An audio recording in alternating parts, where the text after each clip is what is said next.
Shalom, shalom. I want to start off by giving all praises to Yahweh, Bahashem, Yahweh Shai, Bahashem, Rakal Kadash, giving double honor to the Apostle Ellis Great Millstone, peace and blessings to best pushing this truth and sincerity, and Kwam Yasharala. All right, I'm just showing you this. I don't know if you didn't know, it was maybe about like a week ago, maybe like 5 days ago, that like one of the most like Hurricane 5, Category 5 hurricane. It swept through the I guess you could say like the Caribbean islands. You know, it hit like Puerto Rico, Jamaica. It might have hit Cuba, but I know it swept through a lot of them islands. And they said Jamaica would not be recognizable after the hurricane hit it. That's what they kept saying. And here it is, right after the hurricane hit, and you can see the country in shambles. All right. It say Jamaica shocked after armed men raid Holland Bamboo, stealing $300,000 worth of relief supplies. So, you know, a lot of you people, y'all sent over cans of food. Y'all sent over packages of water and powdered food. We're going to help them get back on their feet, make sure they got some food. You know, that was y'all mindset. But y'all still live in luxury here, all right, in different places around the world, but mainly the United States, while it's like every year they get hit with a hurricane.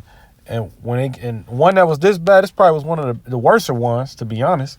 But they're not living in luxury. They're not living in comfort. All right. They don't know if another shipment is coming through. This might be it. So you know what they did? A certain group of people, they stole $300,000 worth of relief supplies. And these numbers, I can't really, when we get down to these numbers, you can never really trust it, because while this is a true event, who knows how much was really sent over there? For all we know, Esau kept $700,000, and that was the $300,000 he sent over there, right? But nonetheless, it's more so about when times get hard. This is how it's gonna be. This is a prelude to Babylon the Great, because those are Israelites. Those are Benjamites, the tribe of Benjamin. All right. By Yum. That's the tribe of Benjamin right there, Israelites. So what's going to hit the Israelites here in the United States? All right, because it's going to hit. And I'm not talking about a hurricane. I'm talking about a great famine, a famine of the word, a famine of bread, martial law, all those type of things. They're going to all hit here. Okay? It says...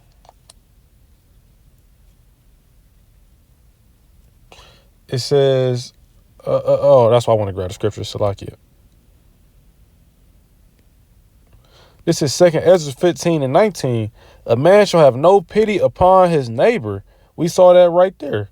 $300,000 worth of supplies. You can't eat that. But they can split it up amongst their group. It was stolen. So that means somebody else who was also starving, they're not going to get the supplies now. Now they left to fend for themselves. They left to survive on their own. You think they care about that?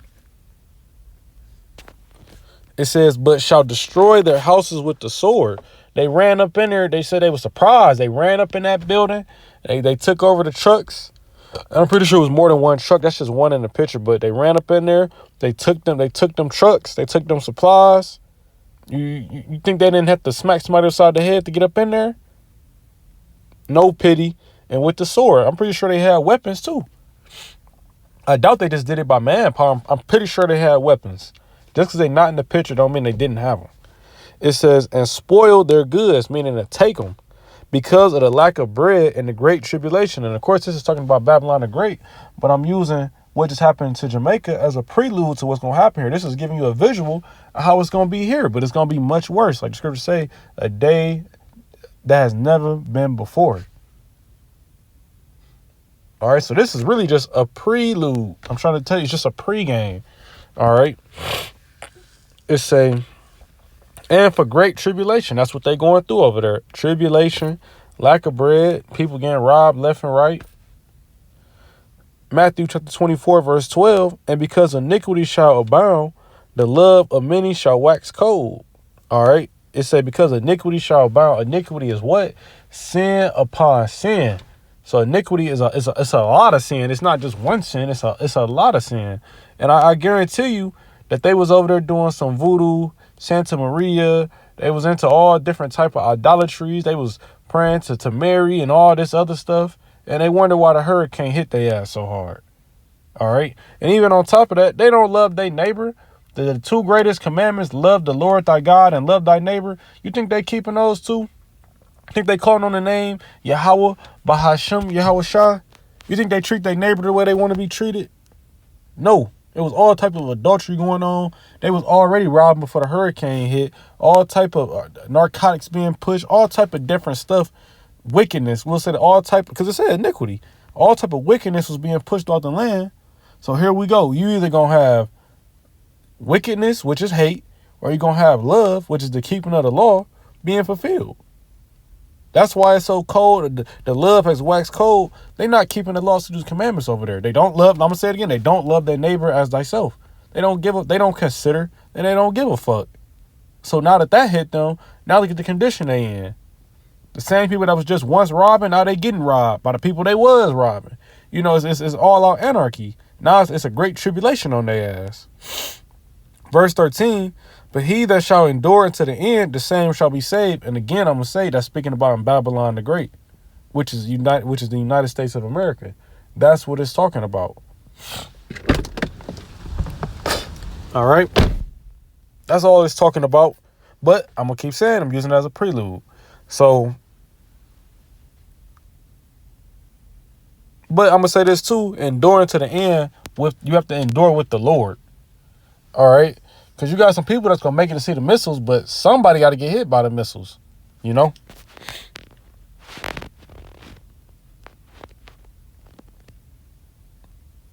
Second Ezra 6:22, and suddenly shall the sown places appear unsown.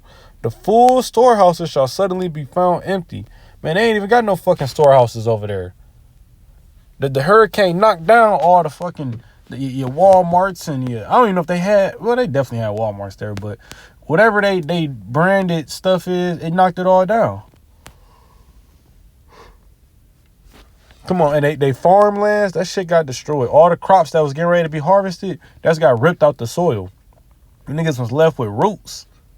You gotta wait for it to grow back now. You gotta pull it off the ground and replant it. But hold on, it takes time for food to grow. So for the next 6 months, them niggas that took all the resources, they got the resources. What y'all gonna eat? Y'all gonna eat y'all fucking pride. That's what it's gonna be. And it's gonna be the same way here. We already seen throughout the last couple years, a lot of storehouses, a lot of like animal slaughterhouses, they been burning down. A lot of food centers was burning down. This nigga killed Gates, and he bought a lot of farmland, but he ain't farming. The west side of the United States, it always catch on fire. Literally, it's like they had 3 forest fires at one time, 2 or 3 forest fires. So that shit burning down on the East Coast. They get hit with hurricanes. Up here, we get hit with snowstorms. Down south, it be droughts and shit. Like, it's the land is starting to become inhabitable. It's going to be, the crops going to be lesser and lesser. I remember 2022, people was complaining about how the gas didn't even smell like gas no more. Why? Because no gas was being imported. They was using reserves. Older gas that was on its last leg, meaning gas does expire. It has like a 2 or 3 year lifetime. So the reserves was getting ready to expire. All right. And after that, you know, it was going to be over. But, you know, America kept going. But it's just, again, I'm keep saying it's a prelude to what's getting ready to come. Because in a time, a very short time, because scripture says our salvation is sooner than we believe. In a very short time, all of these things are going to happen. And this place is not going to be able to come back. All right, gas not gonna stay at 2. Where I'm at, it's at like a couple months ago, it was at 3.30. All right, and it was just kind of there for like a year, you know, 3.20, 3.30 around there. Lately, it's been at like, you can find it at like 2.70, if you lucky, 2.60, and sometimes it'll go back up to $3. I think one time I seen it at 2.40, like the first day the gas drop, I seen it at 2.40 somewhere, but it's going up and down, up and down. Eventually, it's going to go, the prices of shit going to go so high, the land is not going to be able to recover. And again, these storehouses are going to be empty. The farmers will not be farming. They won't have anywhere to farm. Then what?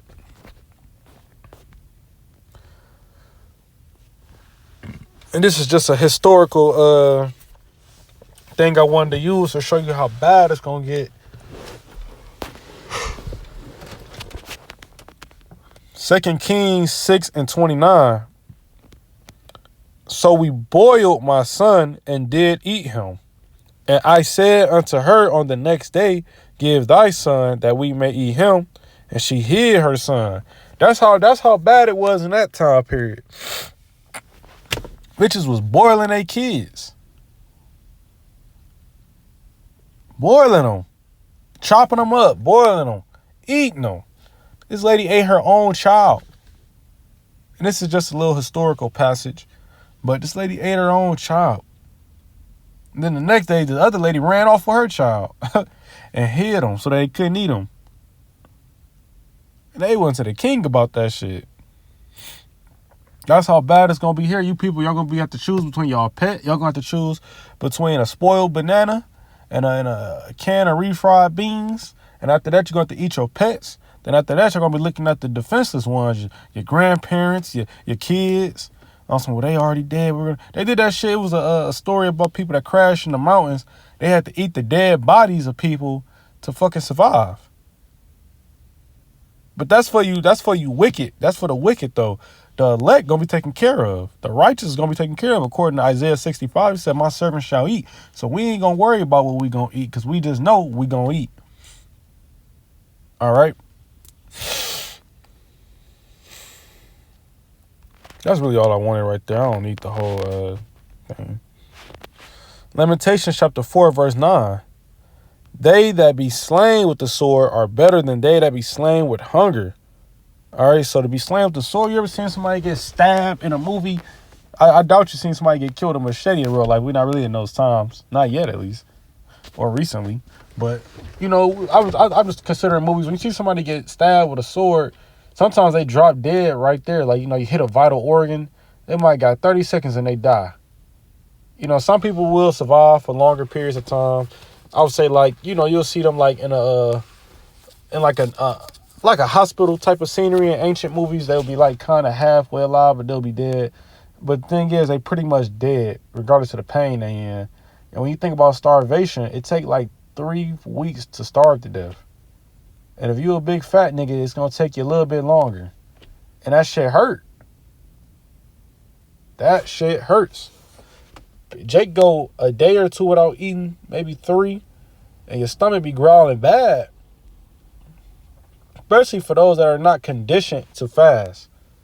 That's why we should be fasting, not only for spiritual needs, but also to prepare us for what's to come. If you ain't prepared for it, it's gonna hit you a lot harder. These people, they eat 6 times a day. They eat breakfast. It's like 5 times. They eat like breakfast, a snack, lunch, a snack, dinner, and sometimes they go for a midnight snack. So it do be 6 times a day. These people can't go 3 hours without eating, 2 hours without eating. You know, they greedy, and they are just they really can't help themselves. They eating a peanut butter and crack sandwich. All right. So when the starvation hit in, and ain't no leaves on the trees, ain't no grass, because matter of fact, most grass cannot even feed us. It don't have the nutritional value to even keep us alive. So they'll eat the grass, but they still gonna starve. All right. Starvation is just a slow death, and I think like after 2 weeks, you can't even really move no more. You just kind of so weak. You laying there and your body is shutting down and organs are shutting down and stuff like that. You know? It say, for these pine away, stricken through for what? Want of fruits of the field. Y'all gonna want the fruits of the field, boy. Y'all gonna want something to eat. But I'm telling you, that starvation is way worse than the sword. Some people gonna get guillotine. Some people gonna get shot in the head. Some people gonna get shot, you know. But those that starve, the Lord got a real strong indignation against you.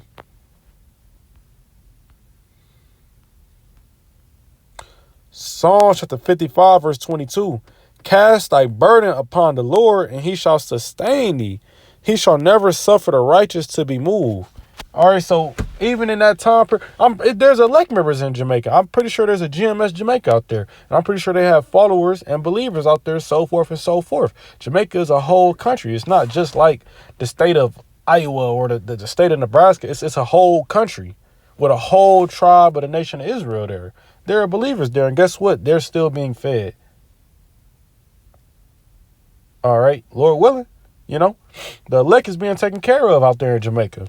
It might not be easy, but they are being taken care of by the Lord. Because you got to cast your burdens to him. You got to pray out to him. You got to talk to him. You got to let him know, Lord, I need help. A lot of times, that's really why he sends certain things through, all right, to see who's going to call on him. That's why I think it's Ezekiel 9:4, mark them that sigh and cry for the abominations of this place. We going to be, that's the key. That's the faith. That's the separation. The Lord, Yahushua said he was coming back to sin to bring division. Those that call on his name and those that don't. You got niggas out there robbing right now, and you got other people out there calling on the name of the Lord. Robbing only gonna get you so far. Calling on the name of the Lord to take you to the kingdom of heaven. All right.